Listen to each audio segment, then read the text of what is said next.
بسم الله الرحمن الرحیم. د مارچ د میاشت زمونږ د سکولونو د اډمیشن وی نن د والدینو لپاره دا ویډیو کوم. په دې کې د خپل ماشومانو چې تاسو کوم ځای کې داخلوي په هغه ځای کې تاسو د سکول د سلیبس په اړه کې خامخا معلوماتو کې ځکه چې مونږ ته په سلیبس کې اکثر لداسې مسایل راشي چې کوم ماشوم په سلیبس کې څه زده کوي هغه هم دغه په ایټیټیوډ کې راځي، دغه د ایټیکیټس کې، په ایتکس کې، د اخلاقو کې، په رویه کې، په هغه ټول هر څه کې هغه شاملیږي. نو داسې د سکولونو انتخاب وکړي چې په هغې کې د هغوی په دغه تناظر کې د هغوی تربیت کیږي، چې د هغوی اخلاقي تربیت کیږي، د هغوی اسلامي تربیت کیږي، د هغوی مذهبي تربیت هم ورسره کیږي. انګلیش زبان یا انګلیش از د کول دا غلط خبره نه ده، ښه خبره ده، ځکه چې دا بین الاقوامي ژبه ده او په ټوله دنیا کې رایج ده. ټول کتابونه، ساينس، ټیکنالوژي او کمپیوټر، نیټ، دا ټول فیسیلیټیز چې څونه مونږ ته اویلیبل دي دا په انګلیش کې دي. نو پکار دا چې هم په انګلیش کې د سبق ووایو، ښه خبره ده، خو دا انګلیش به طور زبان دي زده کی، به طور رویه، به طور اخلاق یا به طور معاشره کې د هغې په ځان باندې هغه اډاپټ کول یا د هغوی عادات او د هغوی رسومات په ځان کې راوستل دا منع دي.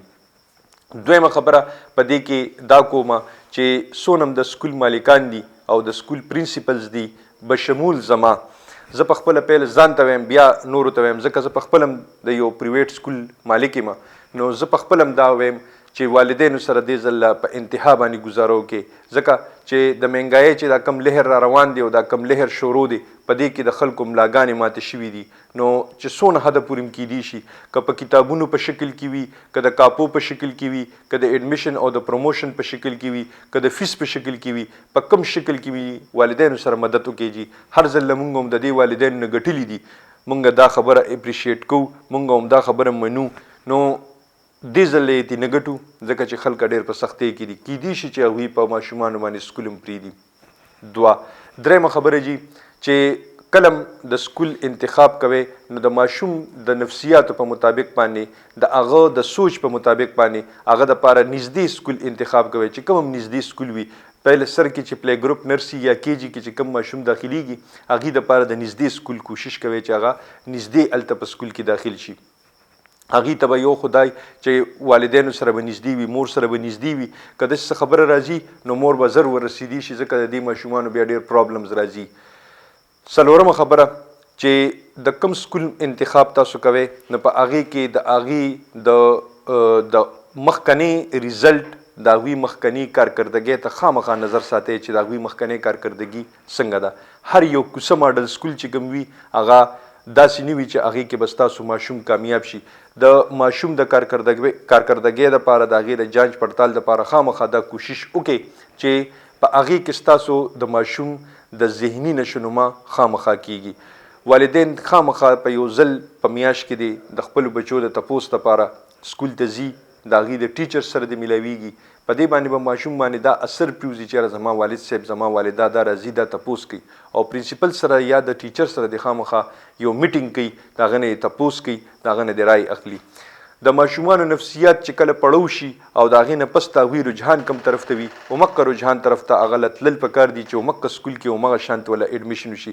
په ماشوم باندې پریشر مه راولئ، په ماشوم باندې دا زور مه راولئ چې یاره خامخا د دې دا څیز زده کي، دا څیز دې زده کي، دا څیز دې زده کي.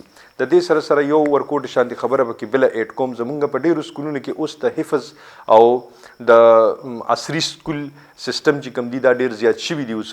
نو د عصري تعلیم چې کوم دی، دنیایي تعلیم چې ورته مونږ وایو، دا او ورسره د قرآن پاک دا حفظ چې کوم دی دا په ډېرو ادارو کې دا لازم او ملزوم دي. زما په خپله ذاتي رای کې زما د تجربې په مطابق باندې دا اکثر له دا دواړه یو شان نشي چلیدی، اکثر له په دې کې مسایل راځي، اکثر له په دې کې قباحتونه راشي. کم ماشوم چې حفظ کول غواړي په هغه باندې بیا بوج نه دی اچول پکار د دې تعلیمي د دنیا والا چې کله هغه حفظ وکړي هغې نه پس بیا د دنیا تعلیم کوي، او چې کله هغې حفظ وکړي د هغې نه پس د دنیا د تعلیم سره دی بیا د خپل حفظ دور دې هم کوي. او که حفظ هغه جوګنې وي یا حفظ سکولی نشي نو بیا د ورسره د تعلیمي میدان کې په دنیایي علومو کې مهارت حاصل کړي. خوشحاله او بریالي اوسئ. د لوی الله په امان.